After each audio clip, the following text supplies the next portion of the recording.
आज भैया हरिओम म्यूजिक की ओर से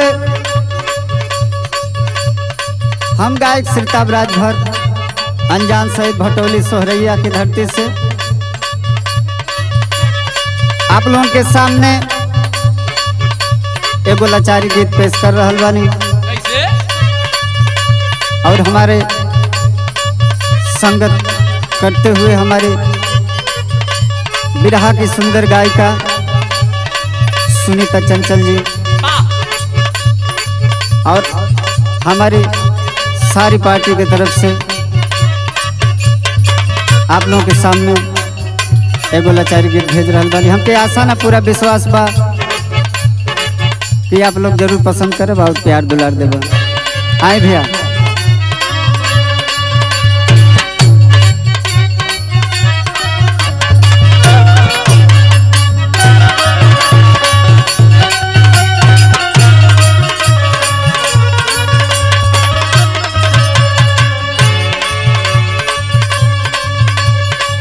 धीरे धीरे 5-6 महीना हो गई। अच्छा अच्छा ये जब से लॉकडाउन लगल बा खाली घर ही में रहत है।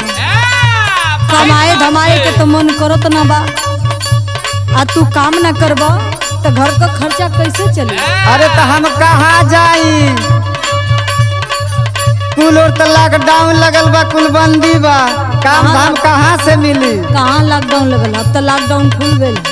अरे जहाँ जाइला कुल कुल कहना कि ना भैया काम ना है, कहाँ से दे? काम करके तुहर मनवे ना ये तरीका से रहब तो घर का परिवार खर्चा कैसे चली?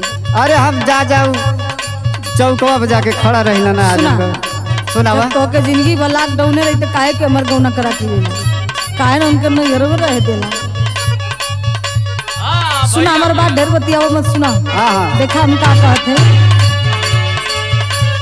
रहे के रहले राजा या नारी, रहे के रहले राजा या नारी, काहे करवला गावाना।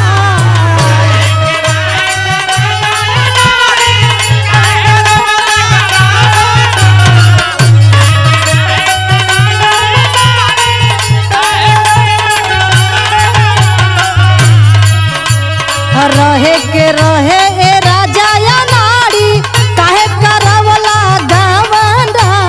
सैया हो घूमे लुएड़ा हो गईला कतहु करता कामावा। सैया हो घूमे लुएड़ा हो गईला, सैया हो घूमे लुएड़ा।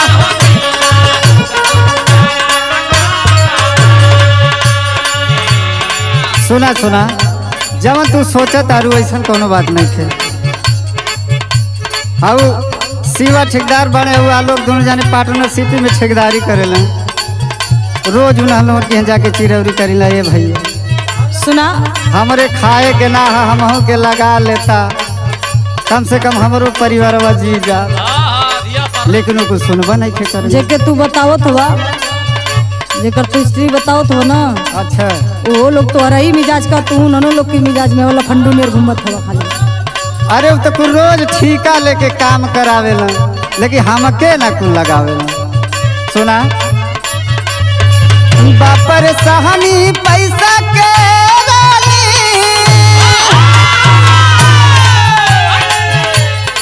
बापर सहनी पैसा के रानी, मानला हमरो कहाना।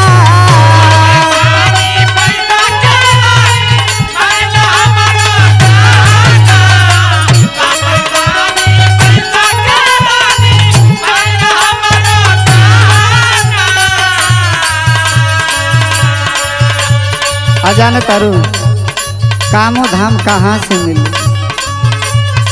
ई जवन कोरोना आ गइल बा न, सबके उजार के धई घल।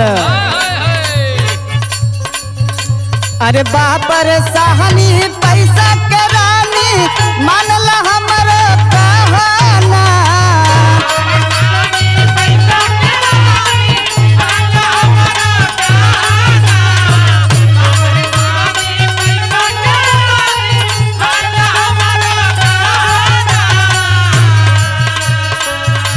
अरे रोजी हो रोटी में बाधा बदल ले आके सरवा करो ना।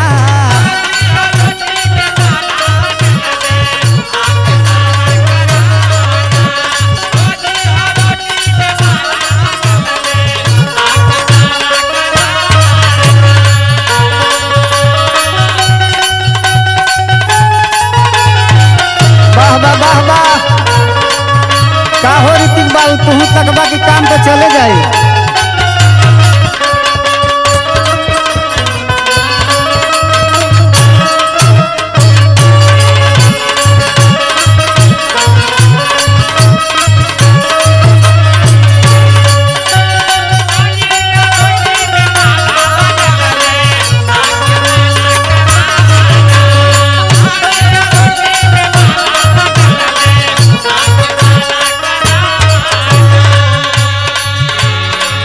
सुना सुना सुना बा। अब कोरोना रोना ना सब खत्म हो गए। अच्छा जब लॉकडाउन खुल गए तो सब खत्म हो गए। हम ये जानत रहे तो कुल हमके काहे जब ना हमार कमात शादी लगल? लगल तो सब ये कहे कि लड़का बड़ा कमासू था, बहुत बढ़िया, एको दिन घरे बैठल नहीं। अरे तब कमात रहनी बड़ा निम्मन पैसा।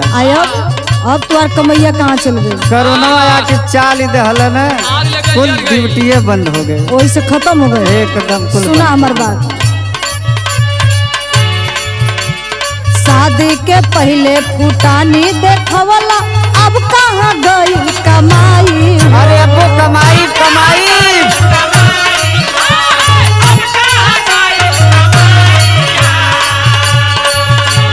अखिया के राजा कजरवा वो राइल देवरू से देता मंगाई हो।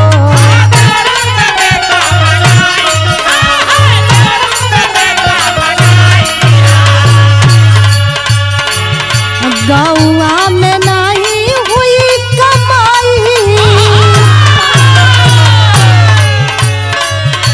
गौआ में हुई न कमाई, बतिया रहुआ मानी ना।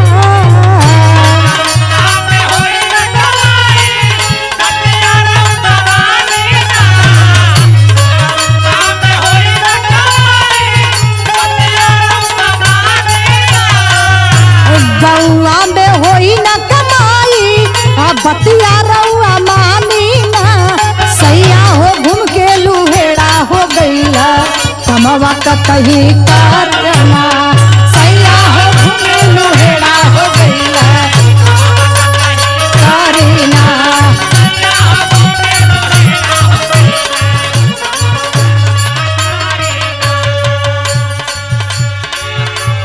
सुना, ये हमार बात ये आखिरी बात बा। आए के खूब ध्यान से खूब मन लगा के सुन ला। तो हमारो बात सुन लो, तुम्हारे आखिरी गीत कलाई नहीं तो एक हमारा आखिरी बात भी है। जबले लुहेड़ा लफंडून को संग ना छोड़बा तबले तू सक्सेस ना हो। अरे मना जानू खुदे कुल भाग के मोरे की हनावेला। सुना बतावा, छोड़ा फुटानी तू सुनाए रानी, शिवा के दे तू बताई हो।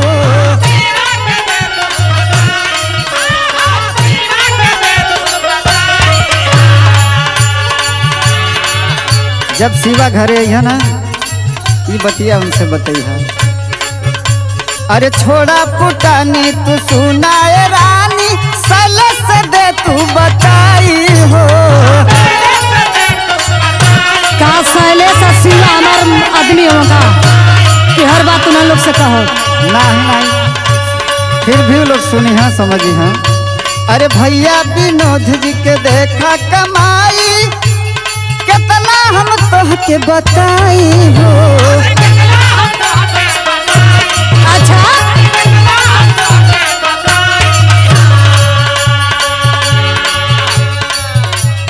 सैया श्री तब के ले तू मलाई, जबले हमके मनैबू ना तबले हम उलट के ताकब ना। सुन ला, सैया श्री तब के ले तू मलाई, बतिया गोरी माना ना।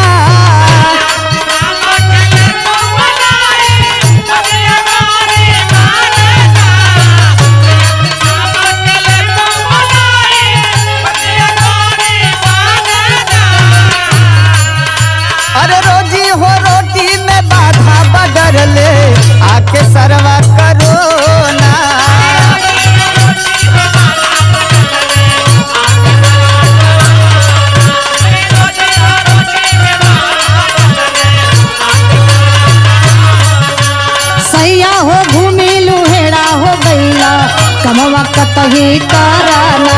अरे रोजी हो रोटी में बाधा बदले